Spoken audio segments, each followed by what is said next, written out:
we're in something new. We've not been here before. Much has been lost, but we're finding out more about what matters most, our purpose, and whether we'll drift further apart or draw closer. Together.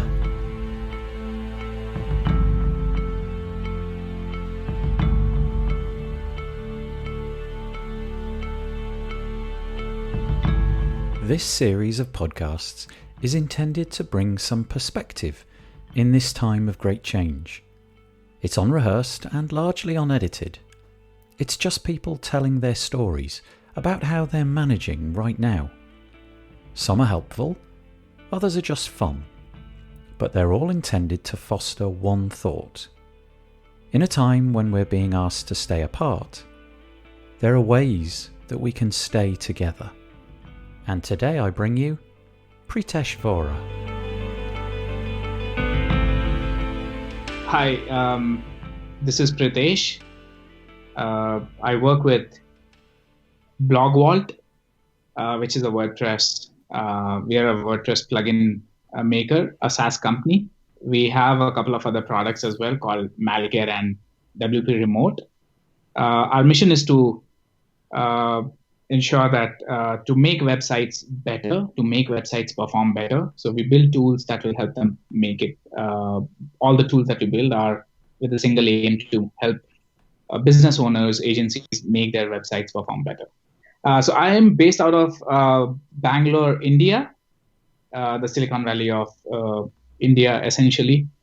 And we are in a state of complete lockdown since the last 3 weeks since this pandemic. Yeah. And I take care of the growth and operations at BlogVault or across all our brands that we have.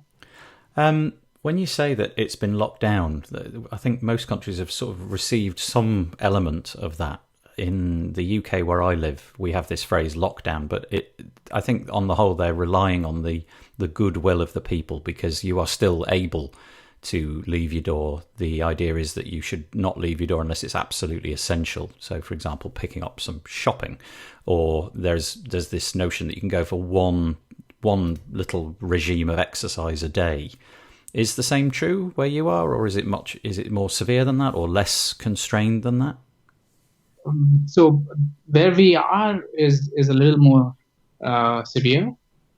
So, for example, only the essentials are open and everything else is closed. So companies who work in the essentials also need to get passes to prove that they are really going out to deliver stuff that are in the essentials, like groceries, medicals, those kind of supplies.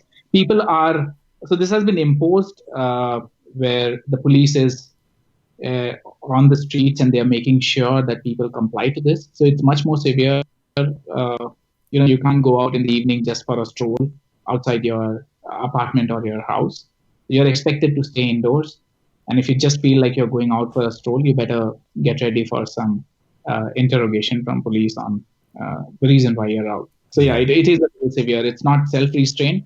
It's an restraint imposed by the government. Okay, well, that is interesting. So everybody across the globe, to some extent, is kind of in a state of being kept inside, hoping that you'll manage to make it less of a burden on everybody else, and so on and so forth. But the purpose of this podcast, short though it may be, is to kind of highlight little wins, things that you've noticed, things that you've enjoyed, perhaps a new discovery of something that you once enjoyed or something brand new.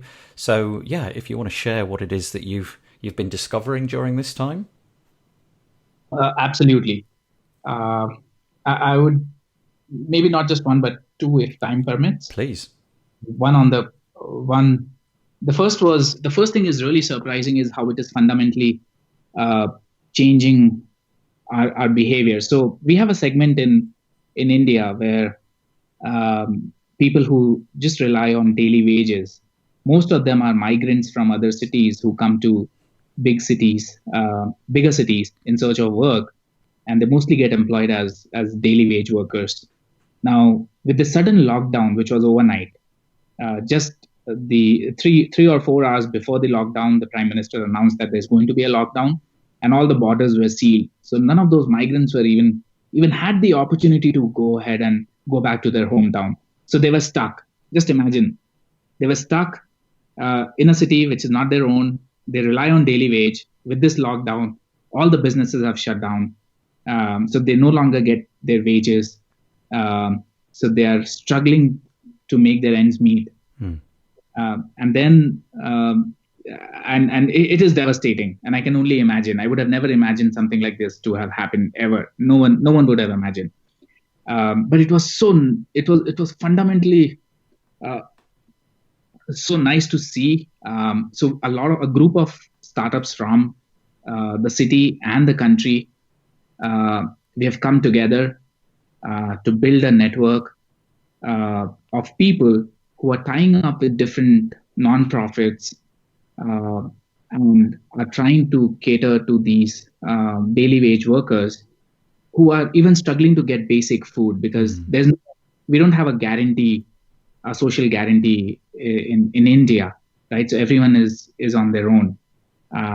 So it was a beautiful gesture which I saw, which is rare to see in such scenarios where in a developing country like India, where people first are to think about themselves, taking care of their family, taking care of themselves, and now suddenly they have come out and they are ready to help in large numbers to arrange for food and other groceries and essentials for these daily wage workers who otherwise would have literally struggled to get anything. And how governments work, they'll take time to act, and you don't know what kind of a catastrophe would happen by then. A large segment of the population would have been hungry for days before any help could have reached them.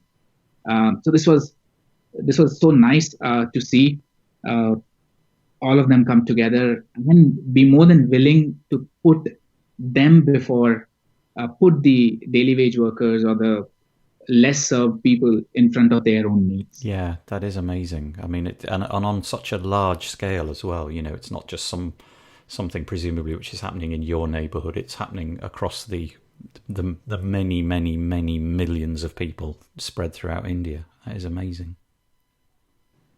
Yeah, so that inspired me to that has taken my whole thought process to a different level, and it has changed fundamentally the way I would have viewed how things are, where putting others' interest in front of yours. Yeah. Right, and it's so benign to see this.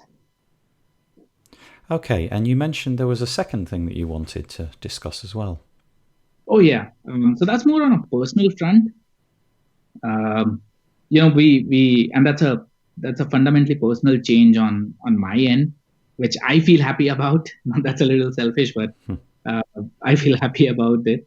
Is in big cities in India, you generally tend to travel anything between 1 to 3 hours a day. You spend traveling to work, commuting back and forth work.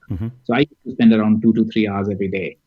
And now with this lockdown, we don't get to travel, right? So suddenly, not only I save on travel time, but also the stress involved in traveling.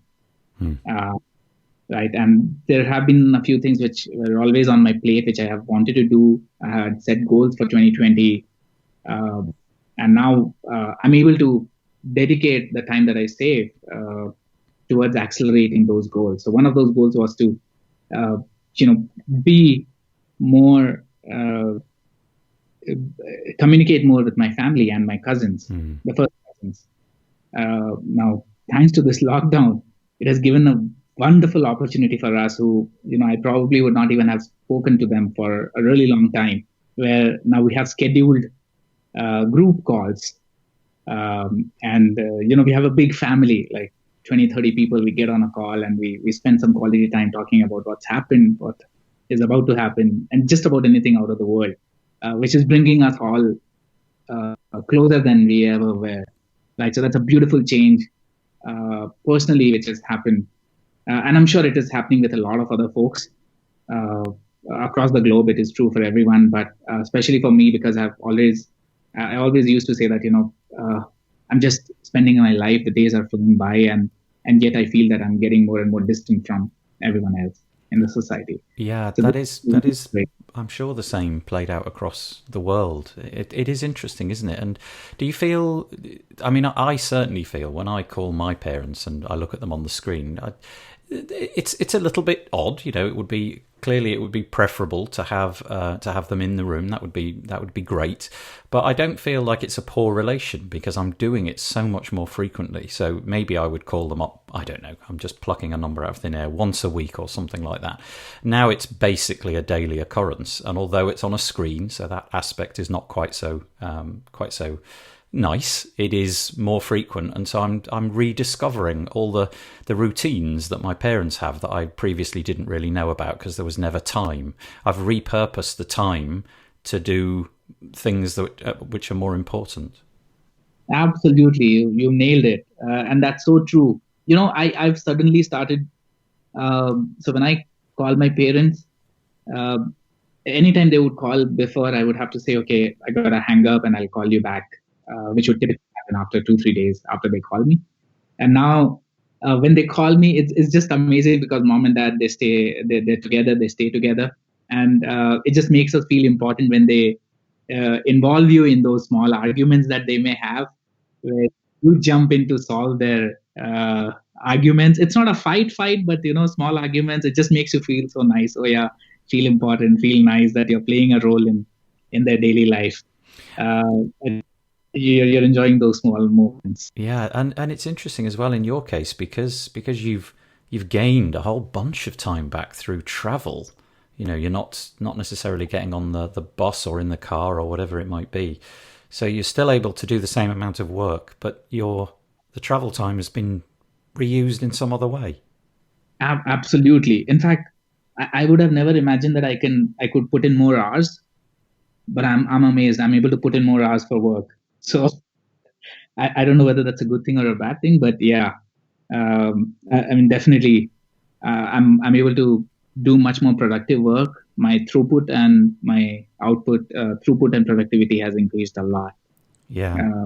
Over the last few weeks. Yeah, we'll have to see how these remote working environments work in a few months' time. Excuse me. When everything's calmed down a bit, we'll have to see how it all works out and whether we return to our normal routines or not. But for now, at least, anyway, it seems to be working for you. Thank you so much for sharing your story with us today. I hope that somebody finds that useful. I really appreciate it. All right. Thanks a lot, Nathan. It was a pleasure. And thank you for inviting me.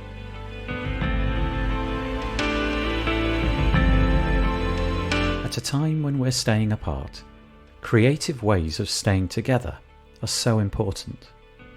I hope that you found something of use here, a new idea, or perhaps just a smile. Stay safe, stay together.